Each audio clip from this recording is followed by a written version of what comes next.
Call me Emerald because bam! Bam, bam, bam, bam, bam, bam. And he takes some green onion and he goes bam! We back with another Bam Adebayo stat prediction. And does anybody get that reference? Y'all remember Emerald, the chef, right? Anyways, I say another Bam stat prediction because a couple years ago, y'all remember the season where Bam had the thumb injury and he missed a couple months? Well, I previewed the game before his return, and in that video, I gave my official prediction for what his stat line would be: points, rebounds, assists, steals, and blocks, and I absolutely nailed it every single statistical category. It's unfortunate that I wasted the best luck in my life on that, and I actually didn't put any money on it. But anyways, we nailed it then, so we're going to see if we can nail another Bam stat prediction. This time, I'll say at the end of the video what I predict his season-long stats to be for 2024-2025. Of course, just yesterday, I posted a video about Jimmy Butler and gave my predictions on him. So today, I wanted to do the same thing with Bam Adebayo. Now, of course, with Jimmy Butler, a lot of people think he's in for a big season because he's kind of in a contract year. Not really, because he does have a player option, but you can check out yesterday's video for my full thoughts on that. Bam Adebayo, meanwhile, is the complete opposite, as he did sign a massive extension this past offseason. So I want to pull up his current contract here, though, first, in which in this upcoming season, he will be making almost $35 million, with $37 million coming to him the year after that. And then it will be the following year, starting in 2026, where his maximum veteran extension kicks in, which for the next 3 years, he will be making $51, then $55, then $59 million at the age of 31. My God, how much this salary cap growth has been is crazy. To think there'd be a guy making $60 million is nuts. I know some guys already are, right? Is Jaylen Brown making that much? But anyways, it's crazy because you think guys like Magic Johnson made how much in his entire career combined? Like 10, 15, 20 million at most for his entire career.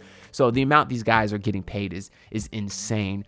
But anyways, Bam Adebayo did get the money that I think he deserves. Now we, of course, just hope he'll live up to it, which I certainly expect he does. The Heat's executives, including Alonzo Mourning and even Udonis Haslem, Pat Riley, Eric Spoelstra, they didn't anoint Bam Adebayo as the culture carrier for nothing.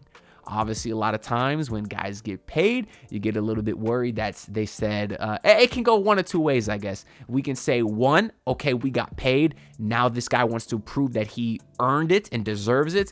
Or two, as much as it pains me to say, because y'all know I love Hassan Whiteside, sometimes players can go that route and say, hey, we did what we needed to. We signed on the dotted line and got our guaranteed money, so now we don't care anymore. And of course, that's not going to be what Bam Adebayo is, because he is one of the toughest, most unselfish, nicest, hardest working people in the entire NBA. So I do think he'll go out there this season and do everything in his power to earn it. And I do think he is in for a major jump this season, especially if you look at the way he ended last season. And if you look at what he did in the Olympics, shooting those 3-pointers with LeBron calling him the third splash brother.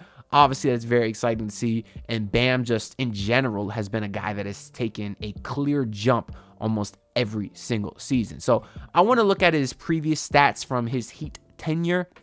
And what we're kind of looking at here is he really took the jump as sort of a scorer, I guess, in that fourth year where he averaged almost 19 points per game. And then that year in the next 3, he pretty much hovered around 19 to 20 points a game. So never really took a monster jump in the scoring category, but you could see it on the court. Of course, his first couple years in Miami, when the Heat had Wade and Goran Dragic, Bam was pretty much limited to just a lob threats, like a defensive type big, sort of what I think Khalil Ware is going to be used as this season. But obviously, 4 years into Bam Adebayo's career, he was really allowed to take, he really improved, I guess, a lot on the offensive end, and Spoelstra allowed him to do more and more on that side of the ball. And then it was really like his 5th or 6th year where we really started to see that silky smooth jumper come along, and then he started to expand his range a little bit more and a little bit more. Initially, his mid-range game was really just kind of in that face up, face to the basket, a little bit of a jab step game. But I think the biggest jump that he took last season is he was shooting a lot of these middies out of the post. We were seeing some post fades. We were seeing him start possessions in the post and operate out of there, whether he would then turn his back into a spin move or continue to back a guy down. So I do think we've continued to see developed growth from him in that offensive area. Of course, this year we're expecting the 3-point to take another jump, since he did end last season shooting 36% from 3 on 0.6 attempts, which is 3 times as many attempts as he's taken any other year of his career. Before last season, I guess he technically had one season shooting 25%, but it was on 0.1 attempts.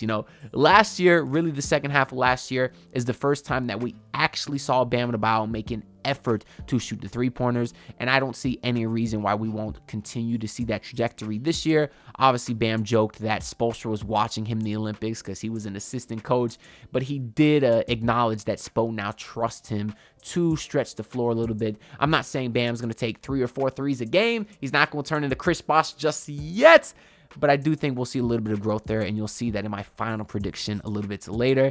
Because even if you think about it, Chris Bosh was obviously a dominant mid-range shooter coming in, but he really didn't develop that 3-point shot until like his 3rd year with Miami. So what was that, like his 10th year in the league?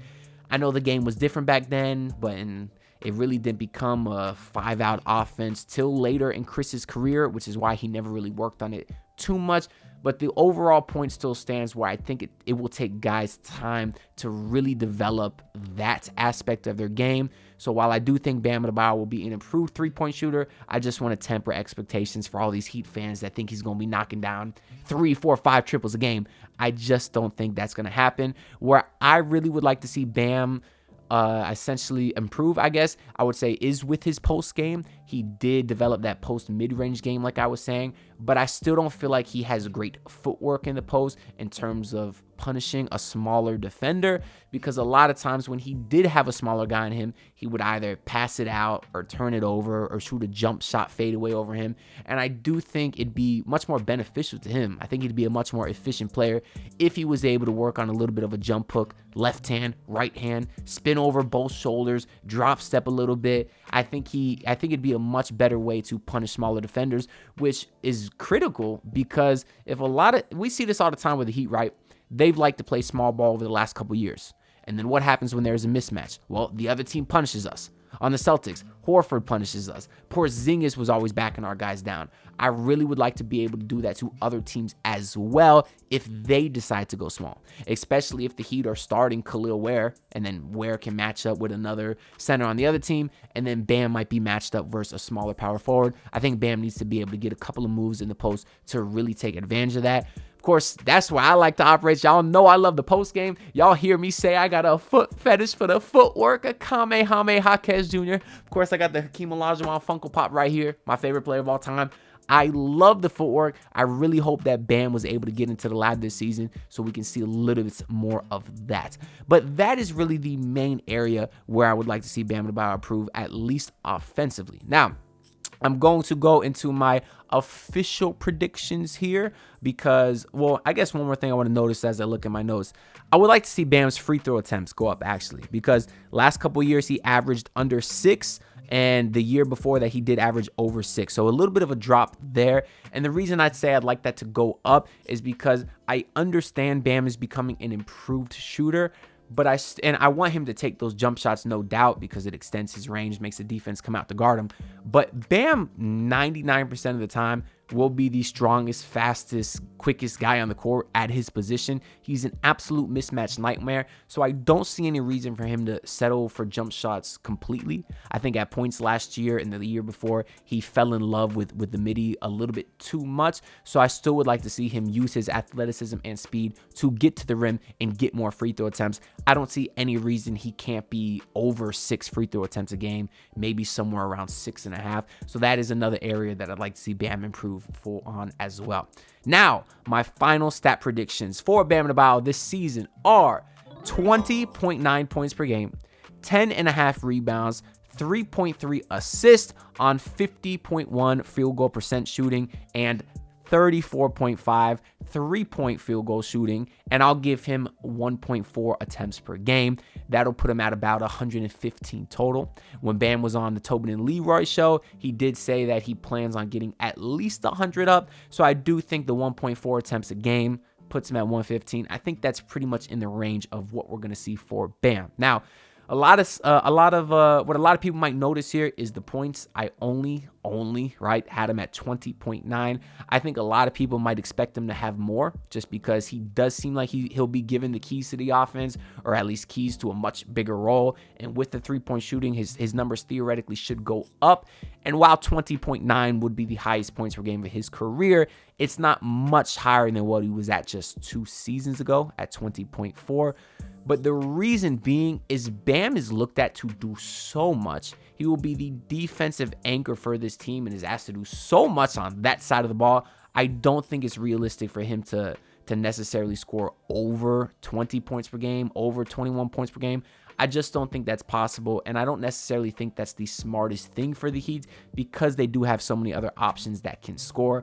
Obviously, your backcourt is loaded with buckets and Terry Rozier and Tyler Hero. And that's another reason I have Bam's assist at only 3.3, which is a little bit of a decrease from last season. But it's because the Heat actually have a couple of guards now, or at least a point guard. For the last few years, it's been Kyle Lowry, who really does a whole bunch of nothing out there. And now you got Terry Rozier, who will be very dominant, of course, with Tyler Hero. I think that takes the ball out of Bam's hands a little bit, meaning his assist numbers should go down, because I do think both of those guards will still be able to feed Bam Adebayo. Terry Rozier was one of the best lob passers in the league when he was with Charlotte, so I do think the pairing between him and Bam Adebayo will be to Bam's benefits with regards to scoring. And then I hope Bam is able to get over 10 boards a game, because if you look at his stats, he went from, in 2020, he had 10 rebounds a night. Next year, he had 9. Next year, he had 10. Next year, he had 9. Next year, he had 10. So it's been alternating for almost 6 years now. But I do think at Bam's position, and with him being really the only size on this team outside of Ware and I guess Kevin Love, I do think Bam needs to continue to get those double-digit rebounds for this Heat team to be successful, and 10.5 would be the most of his career. Now, of course, a lot of this could change. Maybe he does get a lot of power forward minutes. We've been talking about Khalil Ware a little bit. I know a lot of people are excited to see that pairing as well as I am too. Obviously, if Bam's at the 4, he might get more buckets, but maybe less rebounds because Ware will be out there. But I want to temper expectations on that as well, just because as a young rookie, I don't think Khalil Ware will get a ton of minutes. And if he does, I'm not necessarily sure that it'll be next to Bam Adebayo. But anyways, that's really all I got to say for this video. I won't predict games played like I did with Jimmy, just because injuries are impossible to predict. So I don't really want to put any kind of bad mojo out there. But let me know y'all thoughts down below. Comment what you think Bam Adebayo will average this season, and then we'll take a look back in April and we'll see if I was right or whichever one of y'all was closest. I think it'll be something really fun to do. But anyways, of course, like, comment, subscribe, because all that stuff does a great job in boosting the algorithm's odds of showing this video to everyone out there. Heat preseason's in, I guess, 3 days at the time of this upload. So we'll come to y'all with some content all season long. See y'all next time. Peace out. Pull up in your city trying to get that dead face. Do it on my own, I don't need no dead weight. Had to kill him off, yeah, I need a head space. You know this homegrown bitch don't offend me.